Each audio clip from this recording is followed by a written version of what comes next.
नयाँ वर्षको हार्दिक शुभेच्छा ज्ञापन र सहस्र मङ्गलमय शुभकामना।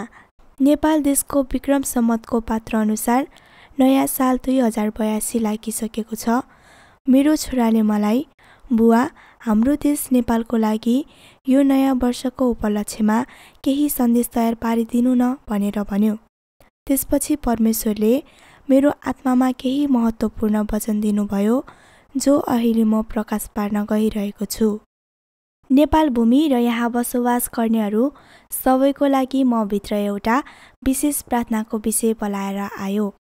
यो नववर्षमा हामी सबै परमेश्वरको जनहरू कतिपय कुरामा मिल्न नसके तापनि एकमत, एक मन, एक तन हुने ठाउँ नभेटाइए तापनि कमसे कम यो प्रार्थनाको विषयमा मात्र भए पनि एक मन, एक तन, एउटै आत्मामा भई हामी सबैजना हाम्रो प्रभुको अघि झुकौँ, ताकि हाम्रो प्रभुले हामी एक मन एक तन भएको देखेर खुसी भई हाम्रो यो देशको लागि केही रमणीय र महत्त्वपूर्ण कुरा पक्कै नै गरिदिनुहुनेछ।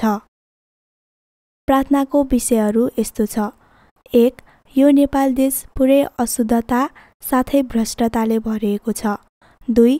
राजनीतिक र धार्मिक दुवै क्षेत्रमा यो देश अति दयनीय तरिकाले दिनहुँ डुब्दै डुब्दै पतनको बाटोतिर दह्रो तरिकाले लागिरहेको छ।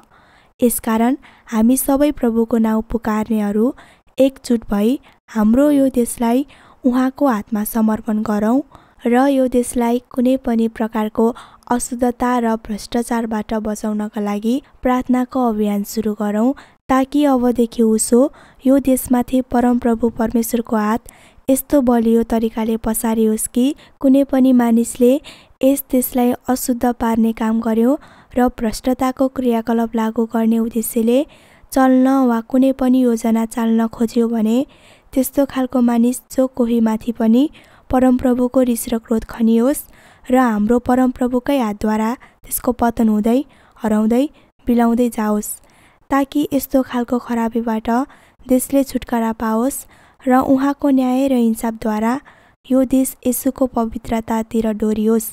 यो काम चाहे कुनै पनि व्यक्तिद्वारा होइन, तर हाम्रो प्रभु मुक्तिदाताको लागि यो देश तयार पार्नलाई परमप्रभुकै बहुबलद्वारा हुन पुगोस्। हामी नेपाली अथवा गोर्खाली जाति जो पुरै विश्वमा पनि बहादुरीका कामहरू र विशेष गरी शक्तिशाली लडाइँहरूद्वारा पनि चर्चित थियौँ। हाम्रो देशको प्राकृतिक सुन्दरता र भौतिक संरचना जो परमप्रभुकै हातद्वारा दिइएको उपहार हो।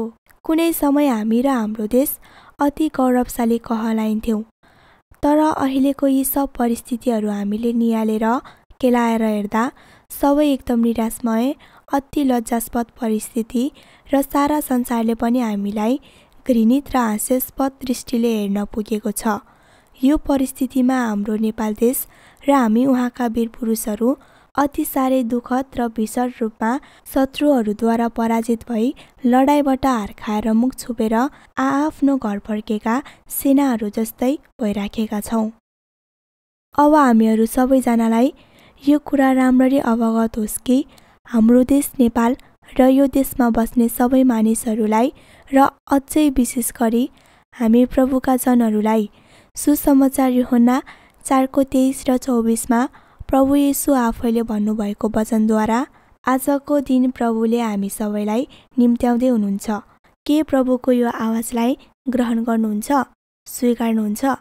आउनुहोस्, आज यो आवाज परमप्रभुबाटै हो भनी स्वीकार गरौँ र एक मन एक तन भई हाम्रो प्रार्थनाको अभियान सुरु गरौँ। यो अधर्म, भ्रष्टता र दुष्टताको भेलले बगाएर लगिरहेको देशप्रति साँचो प्रेम र भक्ति प्रकट पारौँ र हाम्रो देशलाई यी सब खराबीहरूबाट बचाउँ र यसरी हामी साँचो देशप्रेमी बनौँ। यो देशलाई अशुद्ध पार्न, बिटुलो पार्न, नष्ट पार्नलाई लागि पर्ने जोसुकै व्यक्तिलाई पनि हामीले घृणा गर्न सिकौँ, तुच्छ दृष्टिले हेर्न र मनमा लिन सिकौँ र अन्त्यमा हाम्रो यो नेपाल देशलाई हाम्रो प्रभु फेरि आउने बेलासम्म उहाँलाई मनपर्ने देश र भूमि र उहाँको निम्ति सुगन्ध फैलाउने देशमा हामीले जसरी पनि परिणत गर्न भ्याउनुपर्छ है। मेरो तर्फबाट पनि सबै देशभक्त र देशप्रेमीहरूलाई यो अन्तर्विन्ती छ। यस वचनबाट परमेश्वरले सबैलाई आशिष र जीवन दिनुभएको होस्। आमेन।